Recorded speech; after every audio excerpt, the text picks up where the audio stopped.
Then Jeroboam's wife arose and departed and came to Tirzah. And as she came to the threshold of the house, the child died. And all Israel buried him and mourned for him, according to the word of the Lord, which he spoke by his servant Ahijah the prophet. Now the rest of the acts of Jeroboam, how he warred and how he reigned, behold, they are written in the book of the Chronicles of the kings of Israel. And the time that Jeroboam reigned was 22 years, and he slept with his fathers, and Nadab his son reigned in his stead. Now Rehoboam the son of Solomon reigned in Judah. Rehoboam was 41 years old when he began to reign, and he reigned 17 years in Jerusalem, the city which the Lord had chosen out of all the tribes of Israel, to put his name there. His mother's name was Naamah the Ammonitess, and Judah did what was evil in the sight of the Lord, and they provoked him to jealousy with their sins, which they committed, more than all that their fathers had done. For they also built for themselves high places and pillars, and Asherim on every high hill and under every green tree. And there were also male cult prostitutes in the land. They did according to all the abominations of the nations which the Lord drove out before the sons of Israel. In the 5th year of King Rehoboam, Shishak, king of Egypt, came up against Jerusalem. He took away the treasures of the house of the Lord and the treasures of the king's house. He took away everything.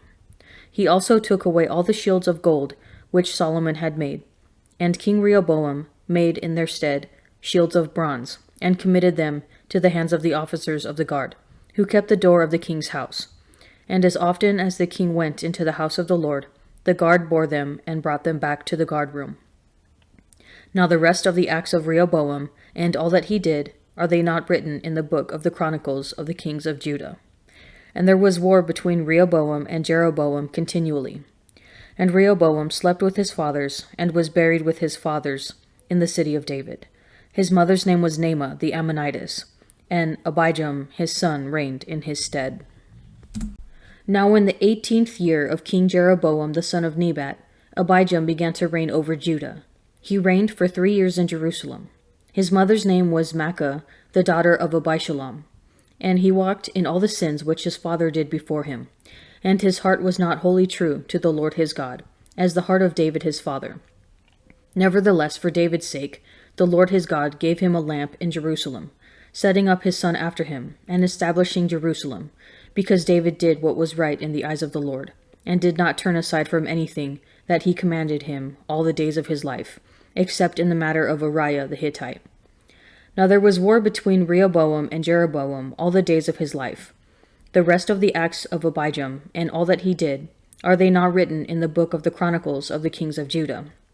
And there was war between Abijam and Jeroboam. And Abijam slept with his fathers, and they buried him in the city of David. And Asa his son reigned in his stead. In the 20th year of Jeroboam, king of Israel, Asa began to reign over Judah, and he reigned 41 years in Jerusalem.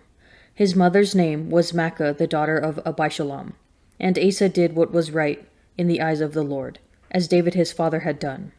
He put away the male cult prostitutes out of the land, and removed all the idols that his fathers had made. He also removed Maacah his mother from being queen mother, because she had an abominable image made for Asherah. And Asa cut down her image and burned it at the brook Kidron. But the high places were not taken away. Nevertheless, the heart of Asa was wholly true to the Lord all his days. And he brought into the house of the Lord the votive gifts of his father, and his own votive gifts, silver and gold and vessels. And there was war between Asa and Baasha, king of Israel, all their days. Baasha, king of Israel, went up against Judah, and built Ramah, that he might permit no one to go out, or come into Asa, king of Judah. Then Asa took all the silver and the gold that were left in the treasures of the house of the Lord and the treasures of the king's house, and gave them into the hands of his servants. And King Asa sent them to Benhadad the son of Tabrimon, the son of Hezion, king of Syria, who dwelt in Damascus, saying, Let there be a league between me and you, as between my father and your father. Behold, I am sending to you a present of silver and gold. Go, break your league with Baasha king of Israel, that he may withdraw from me. And Benhadad listened to King Asa, and sent the commanders of his armies against the cities of Israel, and conquered Ijon, Dan, Abel Beth-maachah, and all Chinneroth, with all the land of Naphtali. And when Baasha heard of it, he stopped building Ramah, and he dwelt in Tirzah. Then King Asa made a proclamation to all Judah, none was exempt, and they carried away the stones of Ramah and its timber, with which Baasha had been building. And with them King Asa built Geba of Benjamin and Mizpah. Now the rest of all the acts of Asa, all his might, and all that he did, and the cities which he built, are they not written in the book of the Chronicles of the kings of Judah? But in his old age he was diseased in his feet. And Asa slept with his fathers, and was buried with his fathers in the city of David his father. And Jehoshaphat his son reigned in his stead. Nadab the son of Jeroboam began to reign over Israel in the 2nd year of Asa king of Judah, and he reigned over Israel 2 years. He did what was evil in the sight of the Lord, and walked in the way of his father, and in his sin which he made Israel to sin. Baasha the son of Ahijah of the house of Issachar conspired against him, and Baasha struck him down at Gibbethon, which belonged to the Philistines. For Nadab and all Israel were laying siege to Gibbethon. So Baasha killed him in the 3rd year of Asa, king of Judah, and reigned in his stead. And as soon as he was king, he killed all the house of Jeroboam. He left to the house of Jeroboam not one that breathed, until he had destroyed it, according to the word of the Lord, which he spoke by his servant Ahijah the Shilonite. It was for the sins of Jeroboam, which he sinned, and which he made Israel to sin, and because of the anger to which he provoked the Lord, the God of Israel. Now the rest of the acts of Nadab, and all that he did, are they not written in the book of the Chronicles of the kings of Israel? And there was war between Asa and Baasha, king of Israel, all their days. In the 3rd year of Asa, king of Judah, Baasha the son of Ahijah began to reign over all Israel at Tirzah, and reigned 24 years. He did what was evil in the sight of the Lord, and walked in the way of Jeroboam, and in his sin, which he made Israel to sin. Look on my affliction and deliver me, for I do not forget your law. Plead my cause and redeem me. Give me life according to your promise. Salvation is far from the wicked, for they do not seek your statutes. Great is your mercy, O Lord. Give me life according to your justice. Many are my persecutors and my adversaries, but I do not swerve from your testimonies. I look at the faithless with disgust, because they do not keep your commandments. Consider how I love your precepts. Preserve my life according to your steadfast love. The sum of your word is truth, and every one of your righteous ordinances endures forever. Princes persecute me without cause, but my heart stands in awe of your words. I rejoice in your word, like one who finds great spoil. I hate and abhor falsehood, but I love your law. 7 times a day I praise you for your righteous ordinances. Great peace have those who love your law. Nothing can make them stumble. I hope for your salvation, O Lord, and I do your commandments. My soul keeps your testimonies. I love them exceedingly. I keep your precepts and testimonies, for all my ways are before you. Let my cry come before you, O Lord. Give me understanding according to your word. Let my supplication come before you. Deliver me according to your word. My lips will pour forth praise that you teach me your statutes. My tongue will sing of your word, for all your commandments are right. Let your hand be ready to help me, for I have chosen your precepts. I long for your salvation, O Lord, and your law is my delight.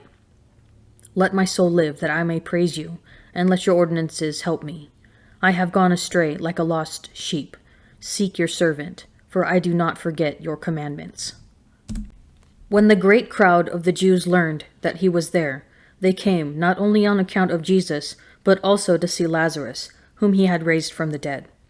So the chief priests planned to put Lazarus also to death, because on account of him many of the Jews were going away and believing in Jesus. The next day a great crowd, who had come to the feast, heard that Jesus was coming to Jerusalem. So they took branches of palm trees and went out to meet him, crying, Hosanna! Blessed is he who comes in the name of the Lord, even the King of Israel. And Jesus found a young donkey, and sat upon it, as it is written, Fear not, daughter of Zion. Behold, your king is coming, sitting on a donkey's colt.